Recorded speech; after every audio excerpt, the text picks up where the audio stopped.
Halo, selamat pagi anak-anak terkasih. Apa kabar? Semoga anak-anak tetap menjaga kesehatan dan tetap semangat belajar. Selamat datang di kelas 5 Agama Katolik pelajaran 15. Nah, anak-anak, sebelum kita memulai pembelajaran, marilah kita siapkan hati untuk berdoa. Dalam nama Bapa dan Putra dan Roh Kudus. Amin. Ya Allah Bapa yang Maha Baik, kami bersyukur kepadamu atas hari yang baru yang Engkau berikan kepada kami. Kami mohon berkatilah kami untuk sepanjang hari ini agar kami bisa belajar dengan lancar dan dapat menyerap ilmu yang diberikan Bapak Ibu guru kami yang nanti kami dapat terapkan dalam kehidupan kami masing-masing. Demi Kristus Tuhan dan pengantara kami. Amin. Dalam nama Bapa dan Putra dan Roh Kudus. Amin. Ya, anak-anak terkasih, kali ini kita pelajaran 15 yang berjudul Terlibat dalam Hidup Menggereja. Nah, gambar ini merupakan salah satu kegiatan hidup menggereja. Nah, gambar ini yang pertama adalah kegiatan perayaan Ekaristi. Yang kedua ada kegiatan lingkungan, ya, ada di kegiatan lingkungan itu biasanya ada ibadat arwah, ibadat rosario, terus syukuran seperti itu. Nah, yang ketiga adalah kegiatan sekolah minggu untuk yang anak-anak kelas 1 sampai kelas 6. Kalau sudah SMP, anak-anak mengikuti KAD. Nah, yang keempat ada kegiatan bakti sosial. Hal ini merupakan suatu tindakan untuk membantu memberikan sumbangan kepada orang yang tidak mampu, seperti mengunjungi panti asuhan, memberi sumbangan, memberi bantuan kepada terkena bencana alam atau hal-hal yang lain. Nah, anak-anak, ada banyak kegiatan umat atau gereja, antara lain seperti tadi ada misa, ibadah lingkungan, pendalaman iman anak atau biak sekolah minggu, ada kegiatan ziarah, pergi ke tempat-tempat suci, dan bakti sosial serta yang lain. Kita sebagai anggota gereja yang percaya kepada Yesus, yang merupakan murid Yesus, diharapkan juga terlibat dalam kegiatan menggereja. Seperti pada usia anak-anak sekarang, diharapkan ikut kegiatan sekolah minggu, kegiatan penerimaan komuni, istinar, seperti itu. Setiap kegiatan tersebut biasanya ada penanggung jawab yang mengatur dan menyelenggarakan, yaitu namanya adalah pengurus umat. Nah, tujuan untuk mengikuti kegiatan tersebut agar iman kita semakin berkembang dan dapat menjalin persaudaraan dengan umat yang lainnya, menambah teman, menambah relasi, dan menjadi lebih berani bersaksi akan iman Yesus Kristus karena iman kita sudah berkembang dengan mengikuti kegiatan tersebut. Nah, ini ada bacaan kitab suci, mari kita dengarkan dengan baik. Cara hidup jemaat pertama. Orang-orang yang menerima perkataannya itu memberi diri dibaptis, dan pada hari itu jumlah mereka bertambah kira-kira 3.000 jiwa. Mereka bertekun dalam pengajaran rasul-rasul dan dalam persekutuan, dan mereka selalu berkumpul untuk memecah roti dan berdoa. Maka ketakutanlah mereka semua, sedang rasul itu mengadakan banyak mujizat dan tanda, dan semua orang yang telah menjadi percaya tetap bersatu, dan segala kepunyaan mereka adalah kepunyaan bersama. Dan selalu ada dari mereka yang menjual harta miliknya, lalu membagi-bagikan kepada semua orang sesuai dengan keperluan masing-masing. Dengan bertekun dan dengan sehati mereka berkumpul tiap-tiap hari dalam bait Allah. Mereka memecah roti di rumah masing-masing secara bergilir dan makan bersama-sama dengan gembira, dengan tulus hati sambil memuji Allah. Dan mereka disukai semua orang, dan tiap-tiap hari Tuhan menambah jumlah mereka dengan orang-orang yang diselamatkan. Nah, anak-anak, jadi ketika para rasul mendapatkan Roh Kudus pada hari Pentakosta, para rasul itu menjadi berani melakukan mukjizat dan bersaksi akan Yesus Kristus. Kesaksian itu kemudian didengar oleh orang-orang yang mendengar kesaksian tersebut, akhirnya minta untuk dibaptis serta bertobat, dan mereka ingin bergabung bersekutu kepada para rasul tersebut. Persekutuan mereka yang dibaptis, yang percaya akan Yesus itu disebut gereja. Gereja G yang hurufnya besar itu pengertiannya umat yang percaya akan Yesus Kristus.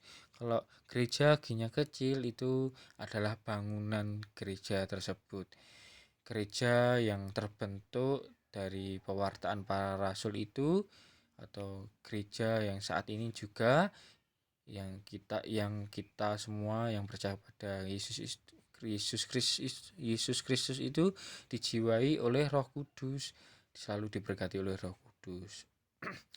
Dalam persekutuan mereka tadi, mereka itu kegiatannya adalah berkumpul, memecah roti dan berdoa, karena mereka para rasul itu merupakan murid-murid Yesus yang dahulu, karena Yesus dahulu juga pernah melakukan hal yang sama, melakukan perjamuan, berkumpul untuk memecah roti dan berdoa bersama.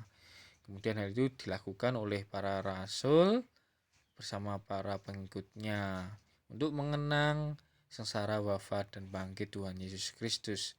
Dan mereka berkumpul itu dalam sehati, sejiwa, tidak ada yang egois, semua barang kepunyaannya adalah milik bersama. Jadi mereka tidak ada yang hidupnya berkekurangan, karena mereka itu saling membantu, gotong royong, saling damai, saling memberikan bantuan satu dengan yang lain. Solidaritasnya sangat tinggi. Dan mereka melakukan itu agar iman mereka berkembang dan bertambah. Kita baca yang 7 orang dipilih untuk melayani orang miskin. Pada masa itu, ketika jumlah murid mereka makin bertambah, timbullah sungut-sungut di antara orang-orang Yahudi yang berbahasa Yunani terhadap orang-orang Ibrani, karena pembagian kepada janda-janda mereka diabaikan dalam pelayanan sehari-hari. Berhubung dengan itu, kedua belas rasul itu memanggil semua murid berkumpul dan berkata, "Kami tidak merasa puas karena kami melalaikan firman Allah untuk melayani meja.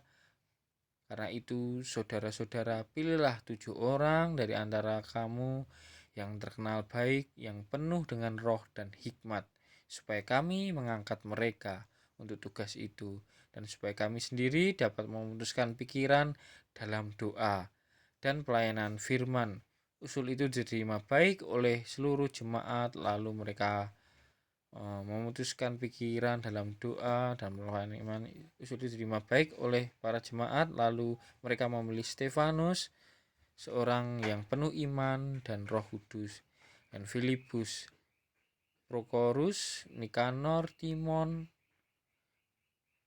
Parmenas, dan Nikolaus, seorang penganut agama Yahudi dari Antiokhia. Mereka itu diharapkan kepada para rasul-rasul itu. Lalu rasul-rasul itu pun berdoa dan meletakkan tangan di atas mereka. Firman Allah makin tersebar dan jumlah murid di Yerusalem makin bertambah banyak. Juga sejumlah besar imam menyerahkan diri dan percaya. Nah, anak-anak, jadi dengan bertambah banyak tadi para pengikut para rasul itu, sehingga membuat pelayanan kepada para janda dan orang miskin itu terabaikan. Akhirnya mereka berbicara, membuat rapat, lalu dipilihlah 7 orang untuk melayani para janda dan orang miskin, sehingga kegiatan mereka yang berdoa bersama, melakukan pendengaran firman Allah itu tidak terganggu. Terus pelayanan kepada para janda juga berjalan dengan lancar. Nah, cara hidup jemaat zaman Rasul tersebut menjadi dasar seluruh kegiatan gereja sekarang ini. Hal itu terlibat dalam gereja yang mendasar diri pada kegiatan pokok gereja para rasul, yaitu memecah roti dan berdoa. Hal ini juga dilakukan pada gereja sekarang ketika kita pada perayaan Ekaristi, yaitu Romo, memecah roti dan berdoa. Kemudian bersekutu sehati sejiwa. Hal ini kita lakukan di dalam kegiatan gereja seperti membentuk kelompok-kelompok seperti rekat, biak, monggo persekutuan doa, Legium seperti Legium Maria, PDKK, terus dan yang lain-lain. Kemudian juga gereja juga menyontoh dari pelayanan hidup jemaat para rasul, yaitu pelayanan kepada orang miskin. Nah, hal itu juga dilakukan gereja untuk membantu orang-orang yang kurang beruntung, misalnya dalam memberikan beasiswa kepada orang-orang yang tidak mampu, memberikan bantuan sembako kepada orang-orang yang terkena musibah atau bencana alam. Nah, anak-anak ada tugasnya adalah menceritakan pengalaman. Jadi kegiatan apa yang pernah anak-anak lakukan yang berkaitan dengan kegiatan gereja, kemudian dalam kegiatan tersebut apa yang dilakukan dalam kegiatan tersebut. Jadi dalam kegiatan tersebut anak-anak itu melakukan kegiatan apa saja. Yang ketiga, hal apa yang didapatkan setelah mengikuti kegiatan tersebut. Jadi anak-anak setelah mengikuti kegiatan tersebut, anak-anak itu dapat mendapatkan hal apa seperti itu. Nah, tugasnya itu dikerjakan di buku tulis agama, kemudian difoto lalu dikirim di bagian tugas di Google Classroom. Jangan lupa tulis nama, kelas, dan nomor absen. Batas pengerjaan atau pengumpulannya adalah hari Rabu tanggal 3 Februari 2021. Paling lambat adalah jam 12 siang. Begitu anak-anak. Semoga anak-anak dapat menyadari bahwa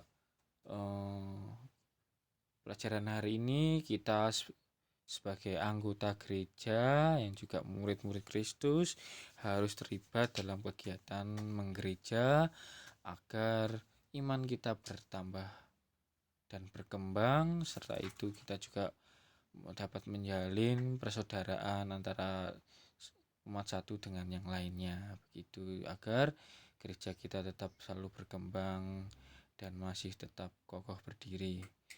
Ya, anak-anak, itu adalah pembelajaran hari ini. Maka anak-anak semoga dapat menyerap ilmunya. Nah, kita akhiri anak-anak, semoga anak-anak paham. Selamat belajar, Tuhan memberkati, amin.